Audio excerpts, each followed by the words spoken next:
if I put this in here, like that, I have to have, what did I say? 735 sticking out. Scale. Look for scale. 735. Not quite enough.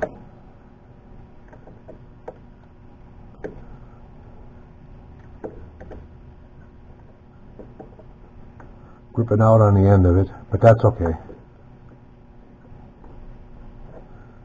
That'll work.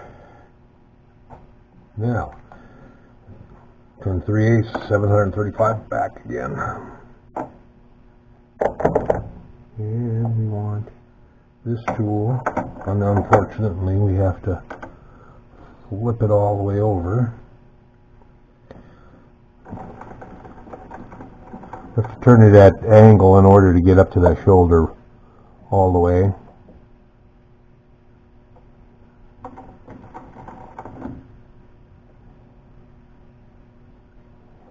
Like that.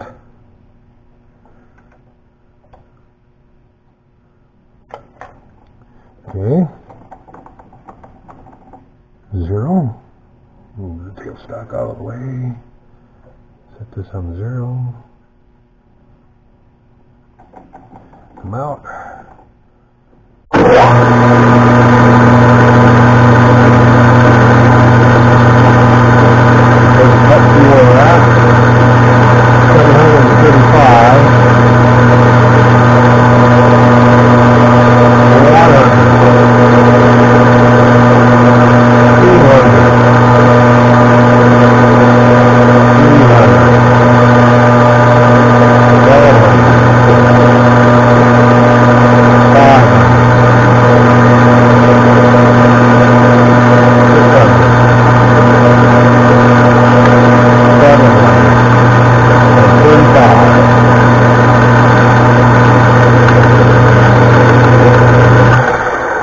Going to be enough. I gotta make sure I'm going to have enough left to part it off here. So the thickness of that is supposed to be 200, that pulley. So I need at least 500. Yep, got just enough to part it off if I don't screw it up.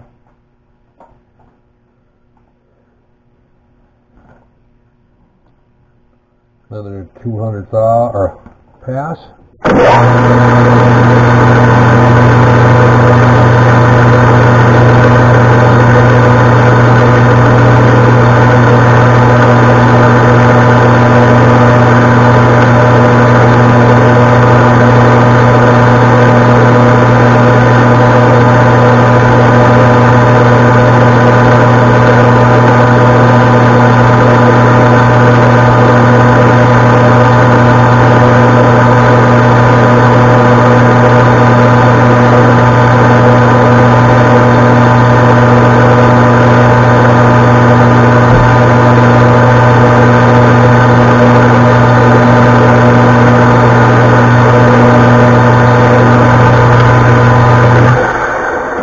Buggered. Got to be careful with these, but these aren't as sharp, near as sharp as steel chips are, and especially stainless. Stainless, you don't want to do that. You may have heard me say that a few times. I can't stress that enough. Stainless steel, if you're turning it, use pliers to get those chips off there, because they can be razor sharp. The aluminum chips aren't so bad. What am I looking for? Calipers. And we're over an inch yet. We got a ways to go. Another 200.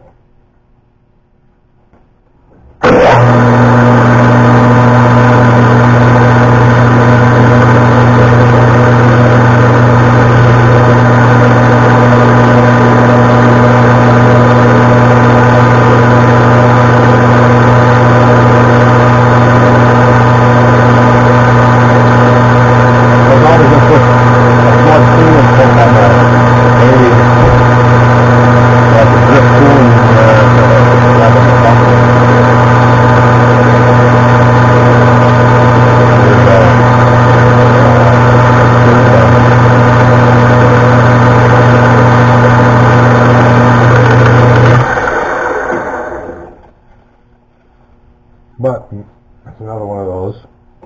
Put on the back burner.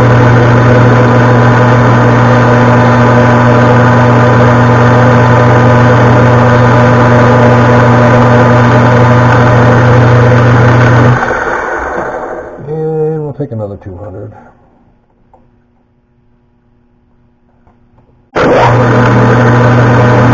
like a box, I've got these box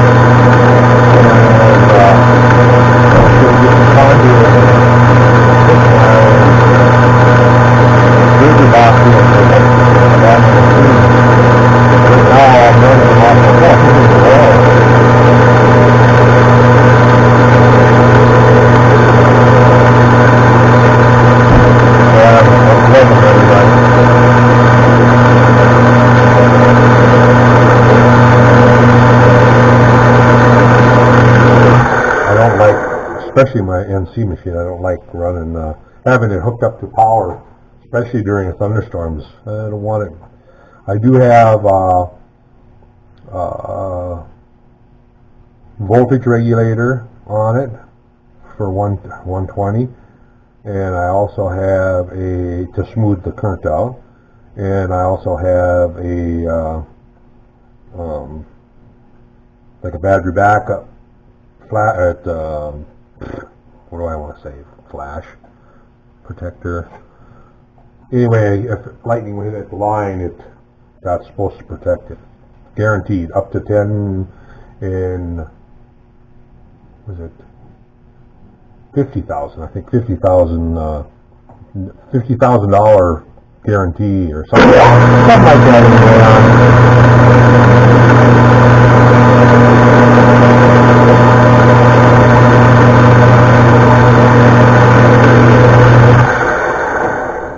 Because with my luck, yeah, lightning would hit the line out here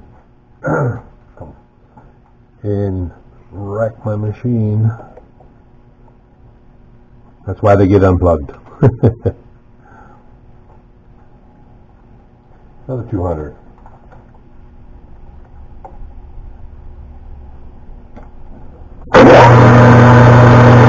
That breaker box, old style,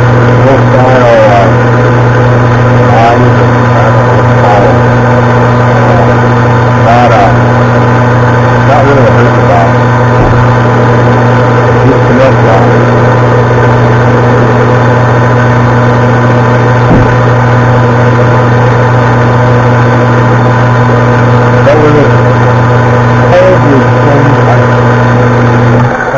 Going into Menards and shopping for 2 months because we've been kind of cautious about it. I've got one problem already I'm using as far as health-wise.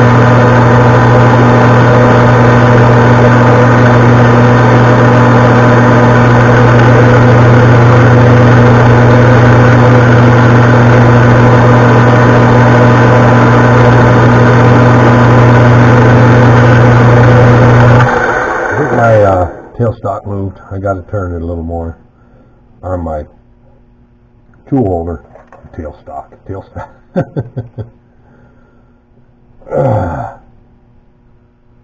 Can't get up to the shoulder where I want. Now I got to reset it. There's 0. Set for 0. 735.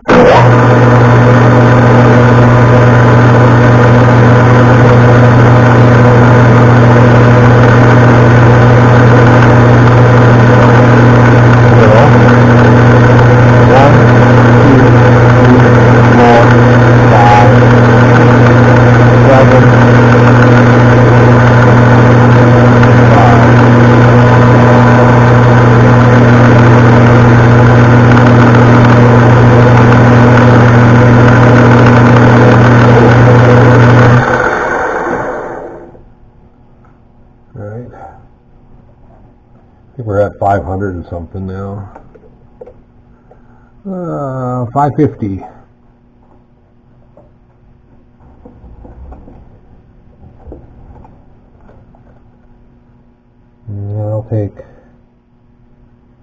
I'll take 100. That'll take it down to 450.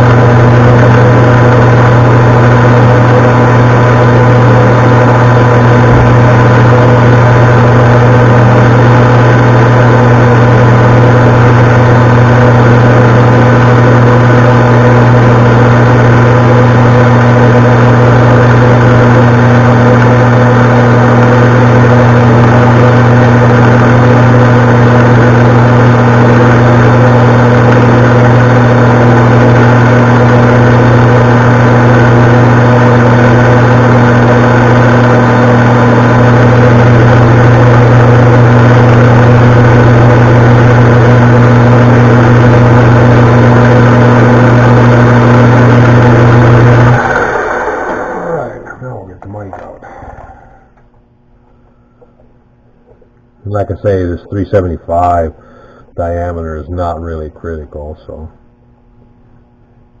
And we are at 450. So I got 75,000.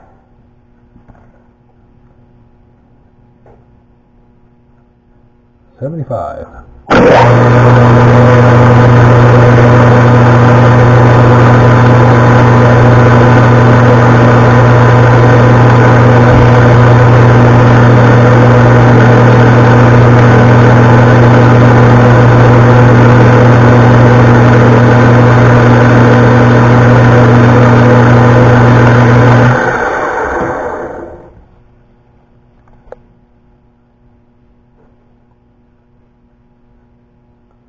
I think I mentioned before, I use trim coolant for in my NC and plus in my little squirt bottles. The stuff doesn't get rancid. It stays. It's pretty stable. Rough everything up. So I used to use the wood. I used to be able to get it for like $17, $18 a bottle. You would not believe it. I think they're like $45 to $50 now. It's like 3 times what I used to pay.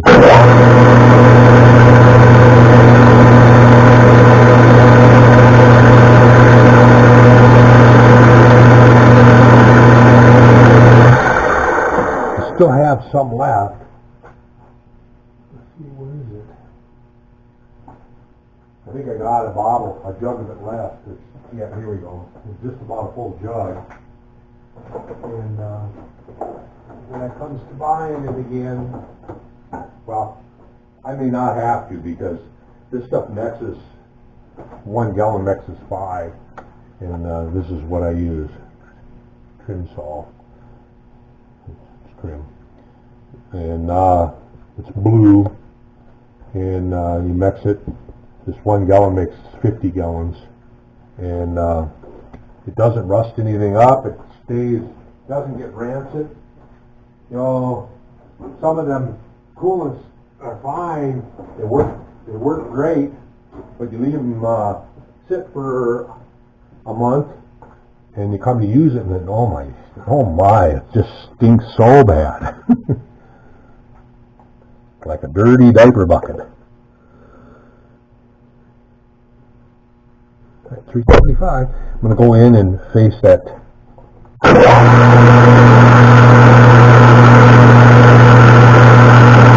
we'll put it into 40.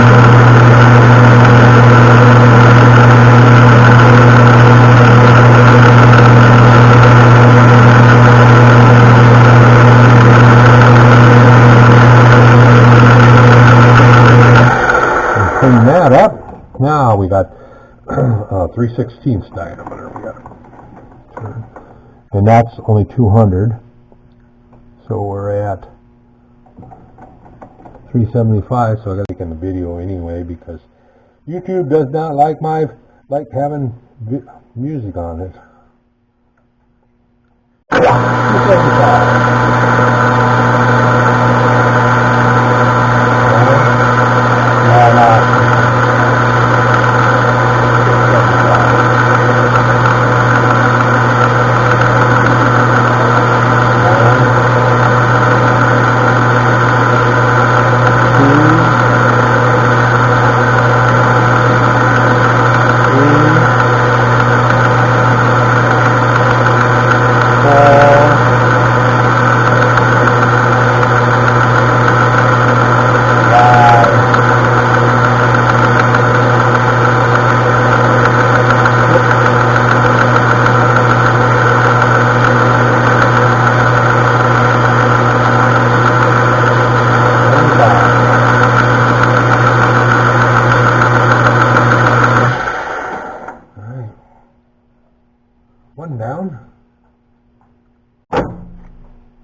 this at 0. Get it up there.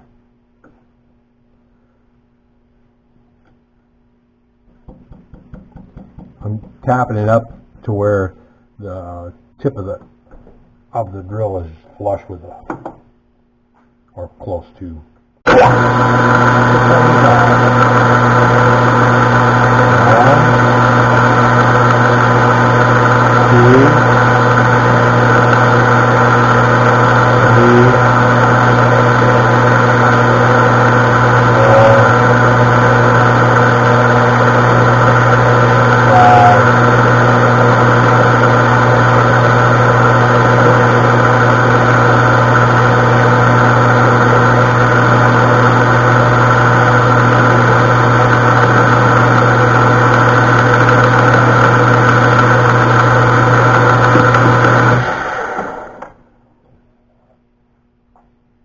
Alright, now we need to take an end mill in there. Or I could grind the flat bottom drill. Maybe that's what I should do.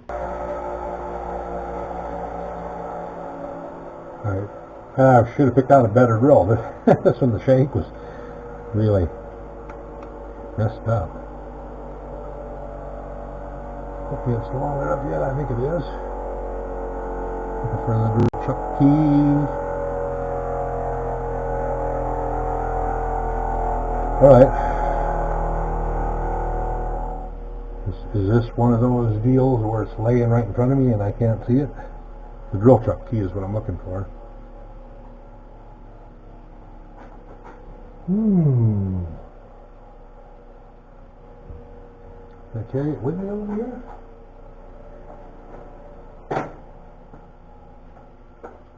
And on the toolbox.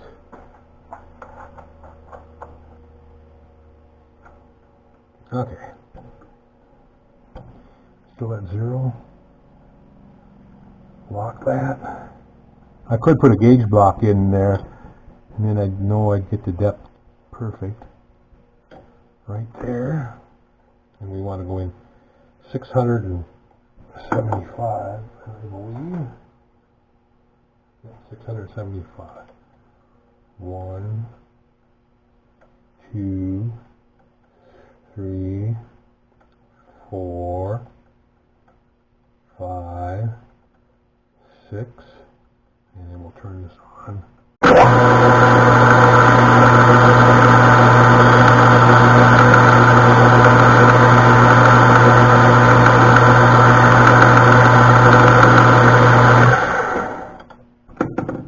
Worked like a charm. Perfect. Do this one, and then we got to bore it, set up a boring bar and go in there.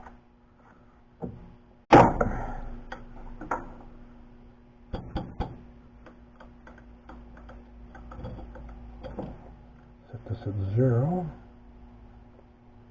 Tap it up there.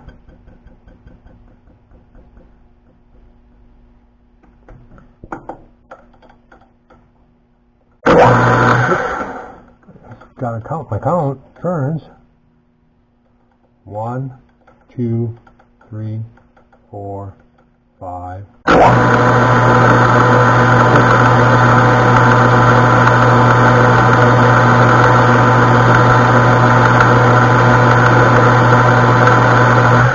Actually cut pretty nice. No chatter, no nothing.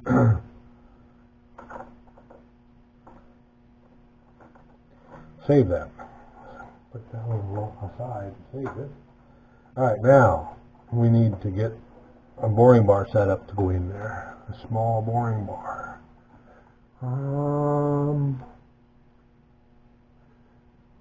This one go.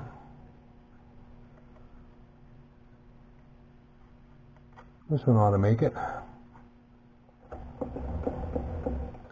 And need the boring bar holder.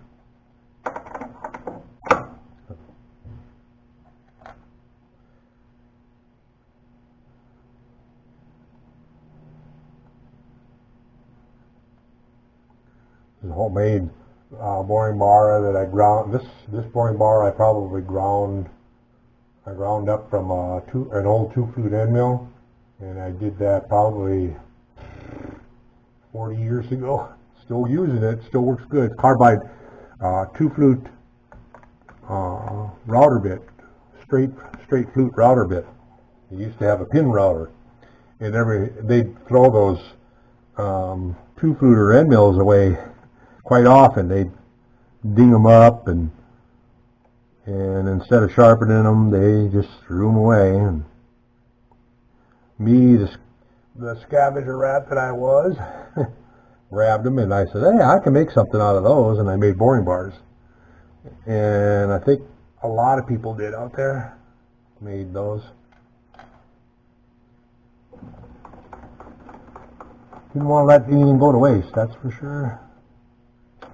And that place it's really wasteful.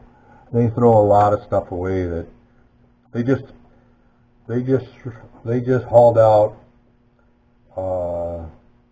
a machine, a small single spindle. It's called a fryer. It was a bed mill, and it's like a $50,000 machine yet. They hauled it to a scrapyard. Man, I wish I was there and I had room for it. If I had room for it, man, I'd love to have that. That's a good little machine. Fryer 2-room machine, NC machine. Analam, is it Analam? Yeah, Analam NC package on it. But yeah, that's horizontal jig board machine that they had. That was Diva League horizontal boring, a big machine. Sold it for scrap.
Ooh, that was a high pitch.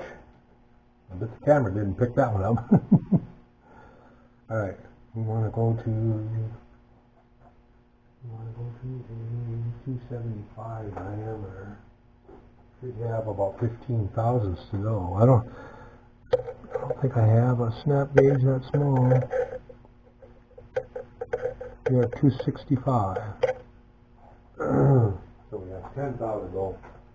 If I'm right, I'm going to look. I don't think my snap gauges go that small. And I don't have any other tune gauges. Yeah, see, I can only go down to 5/16. So, it's going to be...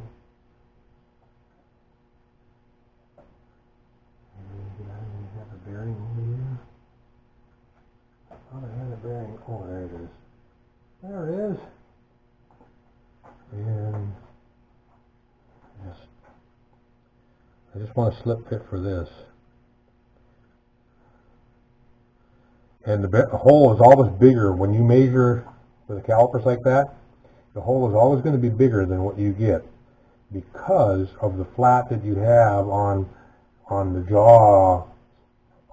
If this was a perfect knife edge, yeah, then you'd have what it isn't. So theoretically, say this is your diameter and you're coming in with the inside jaws of calipers, you're measuring across and you're measuring you're not measuring the diameter, you're measuring semi or part of the circle here and part of the circle here. You're missing the hypotenuse or the chordal height. You're missing a chordal height here. So just a word of caution that when you measure this, like I'm getting a 265, I would bet that that's closer to 270. So I'm just going to go 5 thou.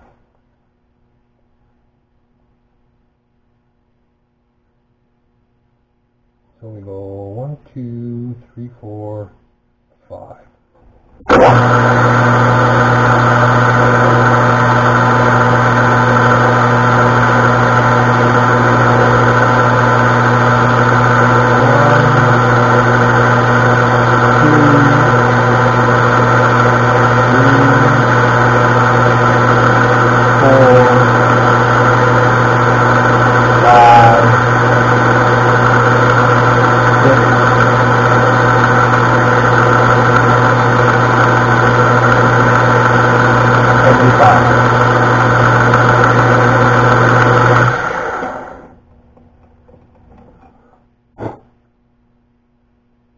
I should put this on a pin to drive it home.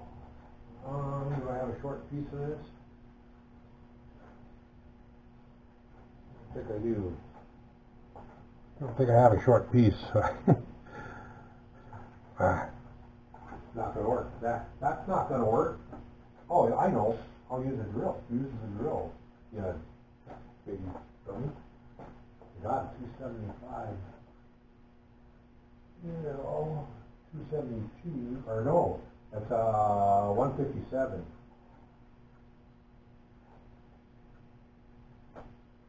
All right, 157.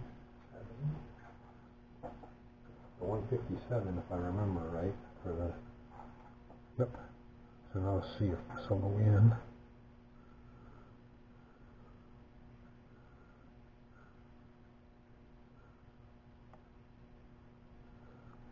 No, not quite. It's pretty close. And I'll see what I get with this again, which I don't know why I'm even wasting my time, because I'm just going to go a couple more thous all.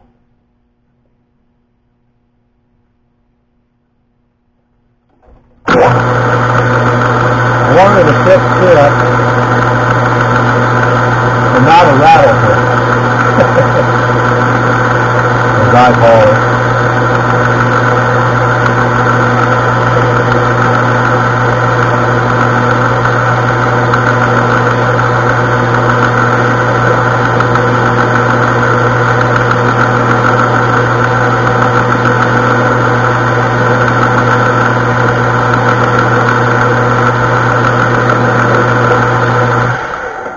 People have told me, oh yeah, I got a nice slip fit. Yeah, no, it's a rattle fit.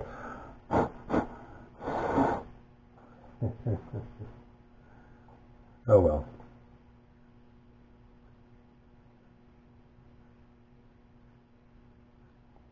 That is just a slight press now. It's still a press fit though. So I only want to take about a thou out of there. Gotta be careful here now.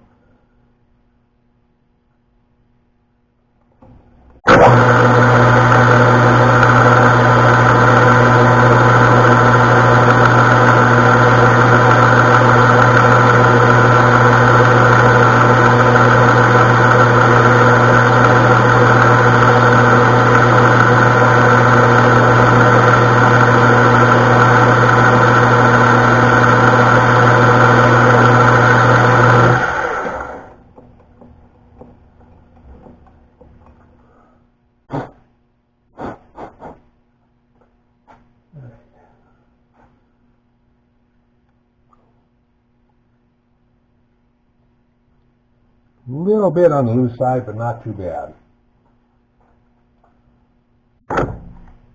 Take that one out. Put this one in. I'm not going to move the cross line.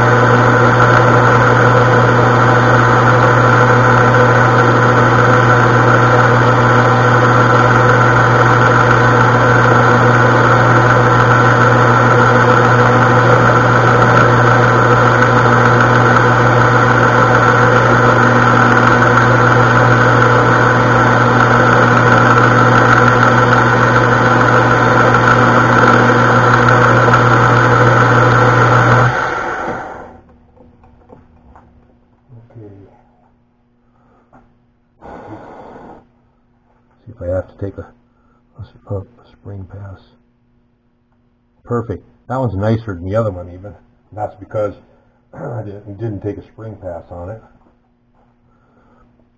I'm going to get down to the depth though. I think I'm a little shy of the depth.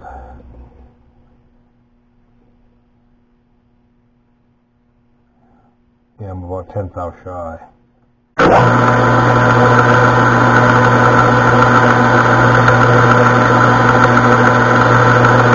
Yeah, I guess it'll do. Alright, so now we got that done. Now we want to take a slight cut, and then I need to figure out what diameter, set this up here, what diameter belt groove I want to put into that. I've got a 40 thou radius, 80 thou diameter. Do I have an 80 thou wide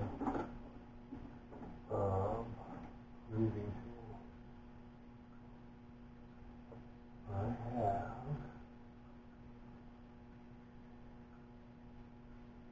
Stuff is way bigger.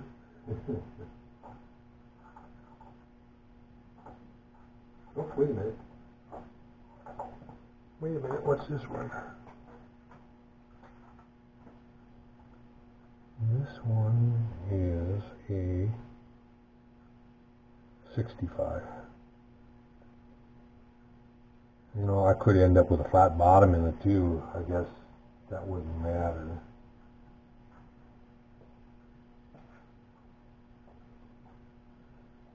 I'm pretty sure I don't have anything.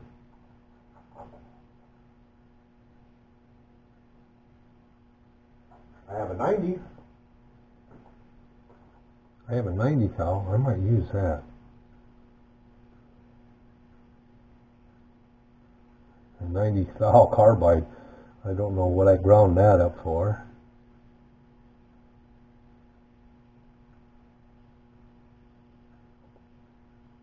But I think I'm going to use that. Let's see if I can put that in a tool holder. Which one do I want to tear down?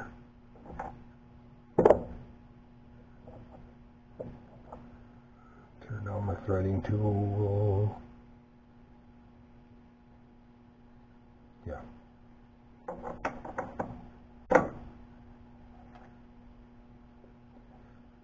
What am I doing? I don't know. Started turning the height setting diameter, or the screw. Turn this the right way.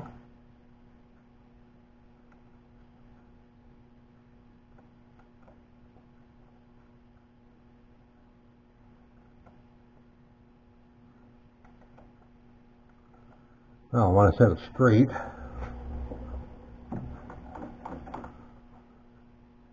Still getting footage on this camera over here, so I don't know if I'll use any of it or not. We'll see. I haven't the last couple of times that I put a camera over there. I hadn't used any of the.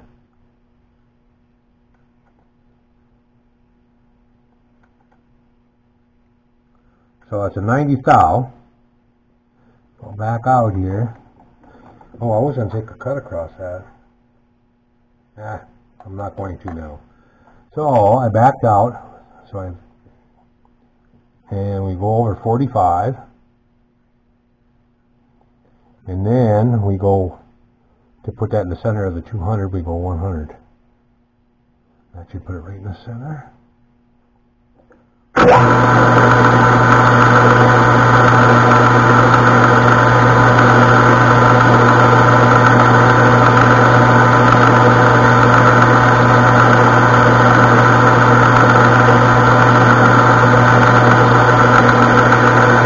I am going to take a little cut across it.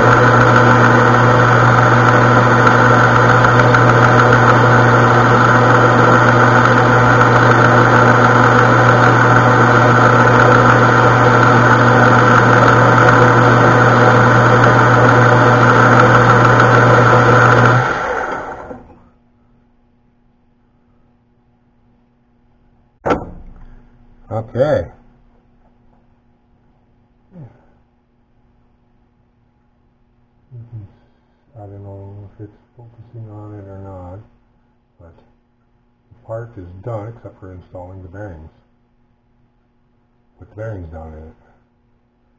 I might take and buff that a little bit too. First I'm going to take the file after it again. Small file and hit those corners.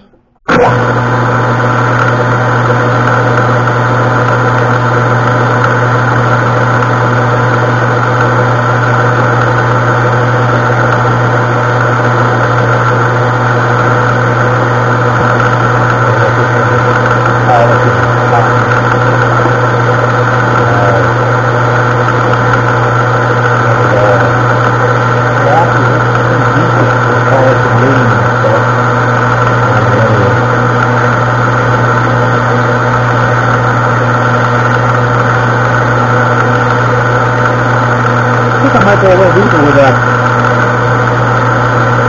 groove though.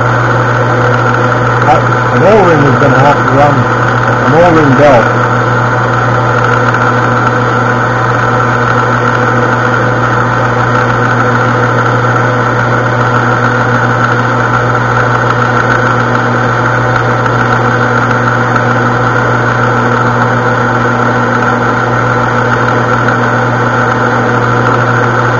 Let's run a little deeper.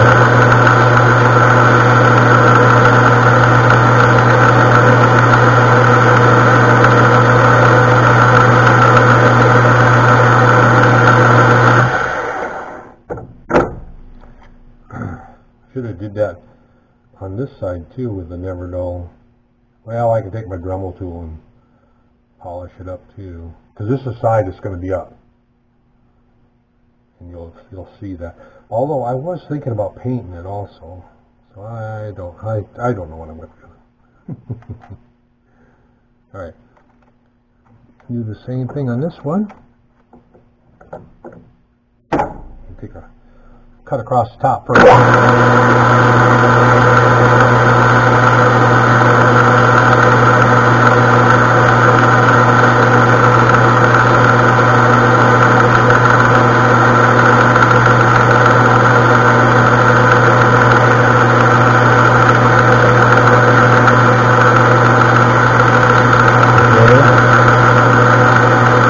Let's get this right. There's 45 and then 100.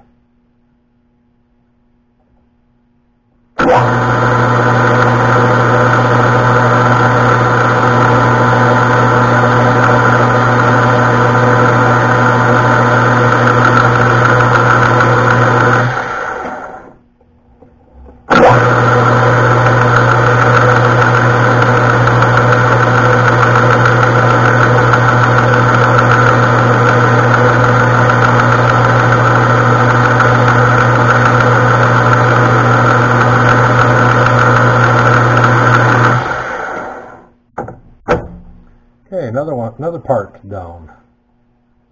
Another part done.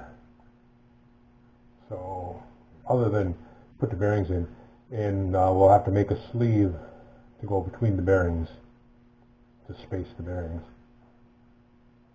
But yeah, the bearings fit